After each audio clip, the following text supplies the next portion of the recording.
readers, j'espère que vous allez bien, moi ça va super comme toujours. Alors oui, je suis encore habillée de la même manière, je suis toujours enrhumée, c'est normal. En fait je tourne cette vidéo là juste après celle de la semaine passée, donc c'est normal si vous voyez exactement le même décor, exactement les mêmes choses. Tout va bien. Pour la vidéo d'aujourd'hui, je voulais faire quelque chose d'assez relax, d'assez détente, parce que je voulais plus parler, pas forcément de livres ou de choses comme ça, mais plus voilà, papoter avec vous de la manière qu'on a justement de parler de la littérature. Ma voix va partir en couille souvent, je vous le dis. Parce que voilà, j'avais des choses à vous expliquer, des choses à vous dire par rapport à ce que je veux faire pour après sur la chaîne, comment je me sens par rapport voilà, à Booktube en général, comment est-ce que j'appréhende les choses, etc. Donc, prenez un petit truc à grignoter, une petite boisson chaude. Voilà, moi j'ai la mienne qui m'attend ici, dans ma petite tasse Harry Potter d'ailleurs, qui allait très bien avec le thème de la vidéo de la semaine passée. Voilà, ou même une activité à faire...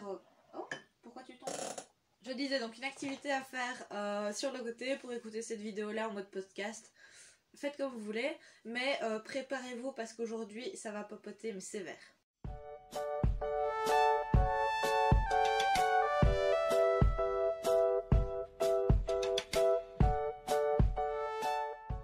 Au passage, je vous dis, j'ai un petit carnet sur mes genoux parce que comme j'ai rien préparé du tout pour la vidéo d'aujourd'hui, j'avais quand même un canevas par rapport aux idées que je voulais vous proposer aujourd'hui. Donc voilà, si je regarde comme ça sur mes genoux, c'est normal. Alors il faut savoir que moi, la première fois que j'ai donné mon avis comme ça sur des livres en public, je vais dire sur internet, c'était en 2017, j'ai créé mon blog, le tout premier que j'ai créé. Ça s'appelait la bibliothèque de Caro, en mode très très commun, et j'avais pas du tout compris le but du truc de se démarquer. Et le but que j'avais en créant ce blog, c'était je pense le même que beaucoup de gens qui parlent de littérature sur internet, c'est de pouvoir avoir un auditoire, de pouvoir avoir quelqu'un qui nous écoute parler de ce qu'on a sur le cœur.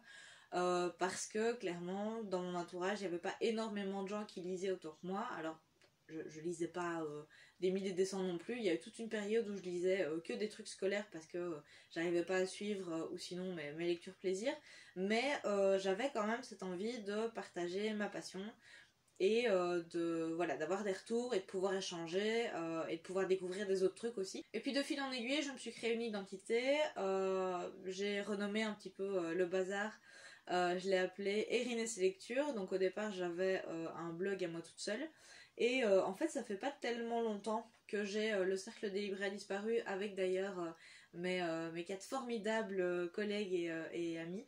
Et alors donc du coup mon blog personnel que j'avais, je l'ai mis de côté pour pouvoir d'un côté avoir cette chaîne là parce que l'audiovisuel est quand même quelque chose que j'aime beaucoup, et de l'autre pouvoir m'occuper mieux du blog collectif qu'on a avec les filles. Et au départ quand j'ai commencé je savais pas tellement comment apporter les gens. Alors on dit souvent qu'il faut pas penser au fait d'attirer des gens, au fait d'attirer du monde, d'attirer des vues, d'attirer les nombres, que les stats soient formidables, etc. Mais on va pas se le cacher, au début quand on commence, on a quand même ces questions-là. On se demande quand même par quelle méthode, par quelle stratégie on va arriver à faire ces choses-là. Donc je me suis posé des questions, et puis il y avait dans des conseils souvent que je voyais, c'était d'aller voir ce que les autres faisaient.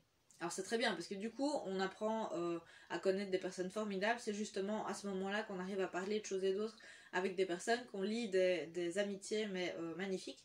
Mais en contrepartie ça a un côté un peu malsain pour les gens qui ne savent pas tellement qui ils sont, qui complexent beaucoup, parce que justement le fait de voir les autres faire des choses aussi formidables, ça peut complexer. Et c'est ce qui m'est arrivé à un moment, c'est que en fait je voyais les autres, par exemple je vais prendre l'exemple d'Instagram parce que c'est celui qui me vient en tête. Au tout début quand j'ai commencé donc le blog et la chaîne, je me suis dit que ce serait plus facile si sur Instagram je pouvais, vous savez, mettre le lien en swipe up, etc. Et donc mon objectif ça a été de faire le mieux que je pouvais sur Instagram pour avoir cette fonctionnalité là qui n'est pas donnée à tout le monde parce qu'il faut 10 000 abonnés, et pour avoir les 10 000 abonnés il faut déjà y aller. Et en fait, donc pour arriver à cet objectif-là, j'ai commencé à regarder ce que les autres faisaient, etc. Que je suivais déjà, mais je veux dire pas avec un œil critique et un œil constructif pour en retirer des choses pour moi. Et quand je voyais ce qu'elle faisait et que j'essayais de le refaire moi, j'avais toujours cette impression qu'elle faisait mieux. Alors c'est vrai parce que moi, clairement quand il faut poster une photo super bien faite avec des décors super bien faits, etc. Moi ça me peut plaire clairement. Mettre quelques petits décors et trouver un bel angle de vue pour prendre en photo un livre, ok. Mais avoir un feed super clair, super homogène, avec tout le temps les mêmes décors, les mêmes machins, moi ça me saoule. Donc j'ai commencé à complexer par rapport à ça parce que je me suis dit s'il faut que je fasse ça pour attirer les gens, bah moi clairement j'y arrive pas. Donc en fait je prenais ça comme un échec. Si vous voulez, la prochaine fois je prends un divan, je m'allonge dessus, c'est plus simple. Et donc ouais, quand je voyais ce que les autres arrivaient à faire, parce que c'est surtout ça, c'est voir que les autres se donnent à fond, arrivent à faire de mille et une choses, et pas dire que je me sens coupable, mais j'aimerais bien ne pas avoir ce sentiment, presque de jalousie en fait, d'envie de vouloir atteindre les mêmes choses. Mais ce qu'il y a, c'est que j'ai pas forcément les mêmes moyens, c'est-à-dire que les autres ont peut-être plus de temps à accorder, ont peut-être une facilité, ont peut-être fait des études qui les aident, j'en sais rien. Et à l'inverse, peut-être que moi j'ai des choses qu'elles n'ont pas, mais que je ne vois pas parce que je me concentre sur le négatif. Alors j'en ai contre personne, hein. Je vais citer personne là parce que déjà j'ai pas de nom qui me viennent en tête. Cette manière de faire n'est pas mal en soi, c'est juste que moi ça me convient pas. Il y a des choses que je vois passer, je les trouve très belles, je les trouve magnifiques. Je suis super contente parce qu'elles arrivent à, enfin il ou elle, mais c'est souvent des femmes donc je vais dire elles, parce qu'elles arrivent à faire mille et une choses, elles se donnent à fond, etc. Je suis super contente pour elles fatalement, mais j'ai toujours ce petit complexe de ne pas savoir atteindre les mêmes objectifs. Ce complexe-là entachait un petit peu mon envie de partager, j'ai remarqué. Et en fait, je me retrouvais de moins en moins dans l'univers Booktube. Alors, encore une fois, je ne vise absolument personne, mais j'ai l'impression, en tout cas pour ma part, que maintenant, c'est donner des avis sur les mêmes bouquins, qui sont tous envoyés par la maison d'édition. Donc, en soi, c'est normal qu'un livre revienne plein de fois parce qu'il est envoyé au même moment à plusieurs personnes, donc fatalement elles doivent en parler. Mais c'est donner son avis plus ou moins sur le livre, j'ai aimé, j'ai pas aimé, c'est toujours les mêmes choses. Faire des trucs vides, j'ai l'impression de devoir copier les autres pour pouvoir arriver à faire quelque chose. Et clairement, je me retrouve plus, quoi. Alors mon discours va peut-être paraître très hautain parce que y en a peut-être qui vont penser que je suis en train de dire que les autres font n'importe quoi et qu'elles veulent absolument donner le meilleur pour avoir le plus de vues, etc. Enfin, mais c'est pas du tout ça que je suis en train de dire, c'est juste que cette manière de faire ne me ressemble pas. Or, j'ai cette envie de partager. Et donc, je me suis demandé comment est-ce que moi je pourrais partager d'une manière constructive et d'une manière qui me ressemble surtout.